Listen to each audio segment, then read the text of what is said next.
The relationship was all about the body, and the body is with somebody else. I have been cheated. FIR. 100% of the relationship was about the body, and the body is now somewhere else. So the relationship has been 100% destroyed, because 100% of it was about the body. If you are very offended, if you are absolutely offended, if you find someone physically with someone else, then that only means that your relationship itself is absolutely physical. Are you getting it? If you are absolutely offended, if you find your friend, your partner, whatsoever, with somebody else in the physical sense, then that feeling of absolute offense implies that the relationship itself is absolutely physical. Then there is a mental relationship. In the mental relationship, there is an exchange of emotions. I am emotionally related to you. It's a romantic relationship. Right? You do good things for me, I do good things for you. Not necessarily in the physical way. You bring me stuff, I cook something for you. You take me places, I say nice things to you. Sometimes you click me in a cool pose. Sometimes I sing a song for you. That kind of a relationship. Now, in this relationship, what is it to cheat? In this kind of a relationship, what is the agreement all about? You keep doing things that please me mentally. Maybe not so much physically, but surely mentally. So you keep doing things that please me mentally. And I'll keep reciprocating by doing stuff that pleases you mentally. We'll be each other's ego friends. I boost your ego, you please my ego. Now, what is it to cheat in this kind of a relationship? Why did you offend me? I asked you, am I looking fat? And you said yes. Now, this is cheating. Weren't we supposed to say nice things to each other? Why did you tell me that I have no awareness, that I have read nothing, that I don't know how to relate with anybody in the world? You're not supposed to say these things. Neither am I, of course. It's an agreement. So now that's cheating. And where there is cheating, there is anger and violence. So in this kind of an emotional relationship, the moment you say something bad to the other, it's cheating, and you will be met with a lot of aggression. You'll be delivered blows. Why say such things? Why did you not look kindly at me?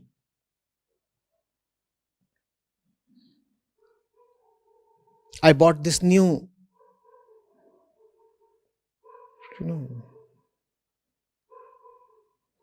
wonder dress, and you ignored me. Cheating. Cheating. And obviously, on this plane, if you find someone going around with someone else, that too is offensive to the ego. So that too is cheating. Right? But this kind of mutual mental pleasure giving would not be a part of a purely physical relationship.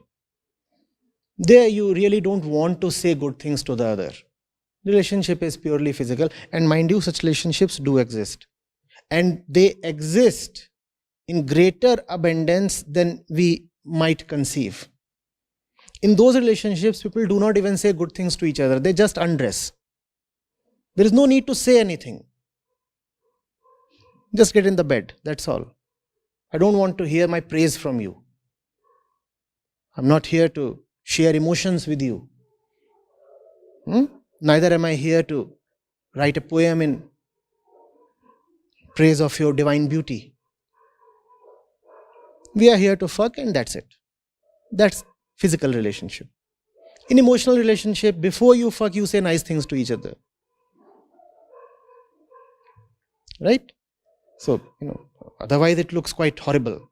And you need to have some face-saving mechanism. How do we just get on with it? So let's have that first mandatory half an hour of whatever you call it. Knowing fully well that this half an hour is just an alibi. You are constantly looking at the clock. Let those 30 minutes be completed so that we can get on with business. Getting it? And then there is relationship on the spiritual plane. Here the primary relationship is not with each other. Here the primary relationship is with something else. You are committed to something. Let's call it as something. He too is committed to something.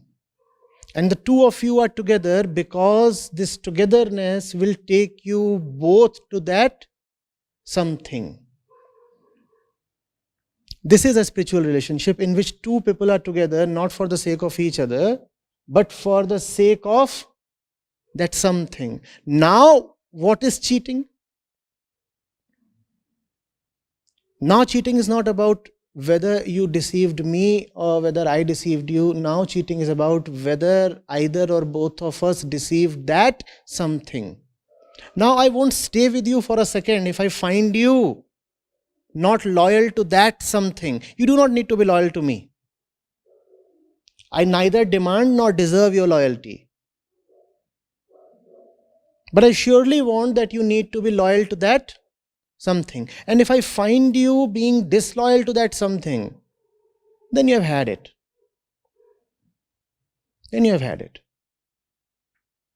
You don't want to please me? No problem. Even I am not here to please you. Chances are I'll do stuff that's not going to please you. Because in going towards that something, the ego has to take a beating. You won't usually, happily and agreeably move towards that something. So if I am to help you, assist you, move towards that something, I'll have to push you. Against your wishes. You'll resist. Not always maybe, but mostly. So obviously this is not a relationship in which there is mutual exchange of pleasure. We are not pleasing each other, right? What are we doing? We are pushing each other. We are assisting each other. We are helping each other. Some people say that's the best way to say we are loving each other. But then that's not the commonly accepted definition. Only some weird spiritualists feel that that is the right definition of love. What is that right definition of love? We both are pushing each other towards that something. What is that something? Some people call it truth, some call it liberation, some call it realization, some call it joy. On our own, we probably won't reach there independently, right? Because even though I do have a desire to reach there, yet I have my tendencies, I have my inertia, I have my laziness, and I have my ready excuses. So on my own, I would have raised some story and said, today again I cannot move in that direction because I have something else more important to take care of. But when you are there, you call me out. You expose my lies. And that's your place in my life. That's your contribution in my life. You call my bluff. You do not let me remain my usual tardy self. And that's exactly how I reciprocate.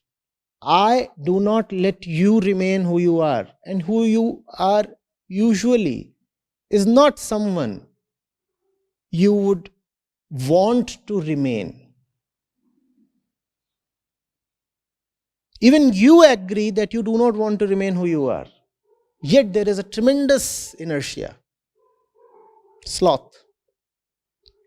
My role is to keep nudging you, pushing you, sometimes gently prodding you, and sometimes kicking you hard in the butt. That's my role in your life.